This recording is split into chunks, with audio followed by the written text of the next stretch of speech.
నిన్న మన మీరందరూ చదివి ఉండొచ్చు, చూసి ఉండొచ్చు. రేవంత్ రెడ్డి గారికి ఏమొచ్చిందయ్యా, హైడ్రా పేరు మీద మీ చెరువుల్లో విలాసవంతమైన విల్లాలు కట్టుకుంటే ఆయన నేల గూలుస్తున్నాడు అని.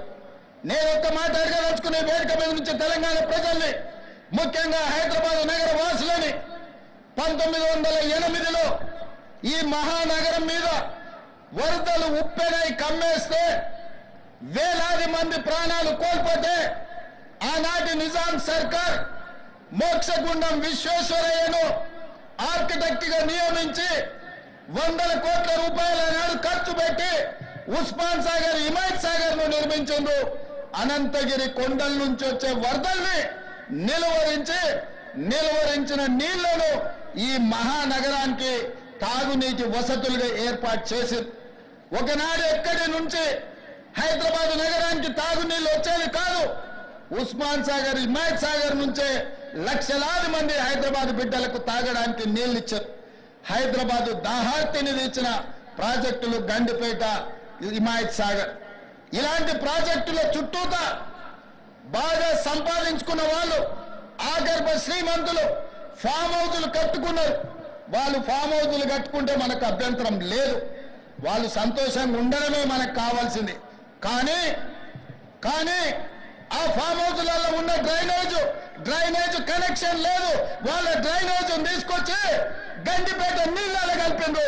వాళ్ళు వాడిన డ్రైనేజ్ నీళ్లు గండిపేట నీళ్ళలో కలిస్తే ఆ నీళ్లు తాగడానికి నగరానికి ఇస్తున్నాం.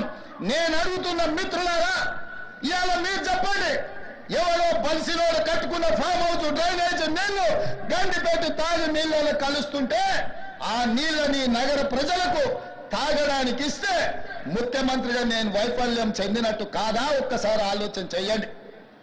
భవిష్యత్ తరాలకు అందించాల్సిన బాధ్యత చెరువులు, కుంటలు, నాలాలను ఎవరెవరో ఆక్రమించుకుంటే వాళ్ళ ఆక్రమణలో చెరబడితే ఇవాళ నగరం మీద ఉప్పెనై వరదలు వస్తున్నాయి. ఆ వరదలు ఎక్కడికి వెళ్తున్నాయి? బస్తీలో ఉన్న పేదోళ్ళ ఇళ్లకు పోతున్నాయి. పేదోళ్ళు జీవితకాలం కష్టపడి సంపాదించుకున్న ఫ్రిడ్జ్, టీవీ, మంచము, బట్టలు, కట్టుకున్న బట్టలతో సహా అర్ధరాత్రి పూట వాళ్ళ ఇళ్లకు నీళ్లు వస్తే తడిసి ముద్దయి అనాథలాగా రోడ్డు మీద నిలబడాల్సిన పరిస్థితులు వచ్చినాయి.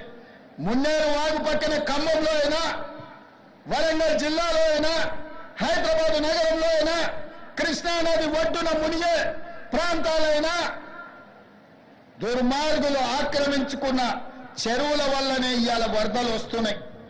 అందుకే హైడ్రాను ప్రారంభించడం, హైడ్రా స్పెషల్ టాస్కే ఈ చెరువులను ఆక్రమించిన వాళ్ళను చెరబట్టాలని, చెరబట్టిన వాళ్ళ నుంచి విడిపించాలని, అలాంటి వాళ్ళను అవసరమైతే చెరసాలకు తోలాలనేది నా ప్రభుత్వ విధానం.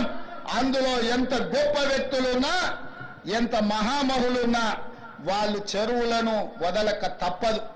అందుకే ఈ వేదిక మీద నుంచి గొప్ప వ్యక్తులకు నేను విజ్ఞప్తి చేస్తున్నా, అయ్యా ఆక్రమించుకున్న చెరువులను మీరే వదలండి, గౌరవంగా పక్కకు తప్పుకోండి, నీటిపారుదల శాఖకు అప్పగించండి, మీకేం కావాలనో పోయి దూరంగా కట్టుకోండి. లేకపోతే ఉన్న పలంగా నేల మట్టం కూలగొట్టే బాధ్యత నేను తీసుకుంటా. ఇవాళ ఎఫ్టీఎల్లో కానీ, బఫర్ జోన్లో కానీ, నాలాలలో అక్రమంగా నిర్మాణాలు ఏవైతే ఉన్నాయో వాటన్నిటినీ నిరభ్యంతరంగా మేము తొలగిస్తాం. మీరు ఎక్కడికి వెళ్ళినా, మీరు తాత్కాలికంగా కోర్టుల నుంచి ఏమన్నా తెచ్చుకున్నా న్యాయస్థానాలలో కూడా కొట్లాడి ఆ స్టేలను వెకేట్ చేయించి మీరు ఆక్రమణలు తొలగిస్తాం. ఇదే కాదు, ఇవాళ మూసి ఒకప్పుడు అనంతగిరి నుంచి వచ్చే కృష్ణానది జలాలకు ఒక ఆలవాలం. కానీ ఇవాళ కాలుష్యం అయిపోయింది. ఇవాళ మన బతుకులను చిందరవందర చేస్తున్నాయి. నల్గొండ జిల్లా రైతులు ఇవాళ ఏడుస్తున్నారు. హైదరాబాద్ నగరంలో నుంచి వచ్చిన కాలుష్యం నల్గొండ ప్రజలకు చేరుతుంది. అక్కడ పంటలు కూడా విషమయమైపోయినాయి.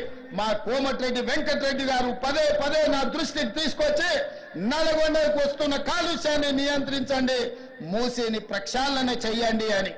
అందుకే కేంద్ర ప్రభుత్వ సహకారంతో మూసి ఆక్రమణలు తొలగించి మూసిని ప్రక్షాళన చేసి ఒక అద్భుతమైన మూసి రివర్ డెవలప్మెంట్ ఫ్రంట్ ను అభివృద్ధి చేసి పేదవాళ్ళకు అక్కడ వ్యాపారాలు చేసుకోవడానికి అవసరమైన అవకాశాలు కల్పిస్తాం.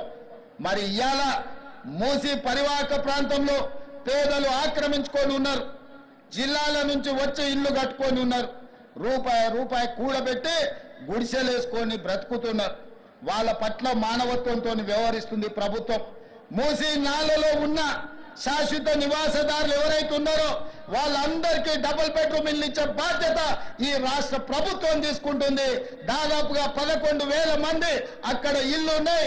ప్రతి వాడికి 11 కాదు, అవసరమైతే 12,000 మంది అయినా ప్రతి వాడికి డబుల్ బెడ్రూమ్ ఇల్లు ఇచ్చి వాళ్ళని ఆత్మగౌరవంతో బ్రతికేటట్టు ఈ ప్రభుత్వం పునరావాసం కల్పిస్తుంది.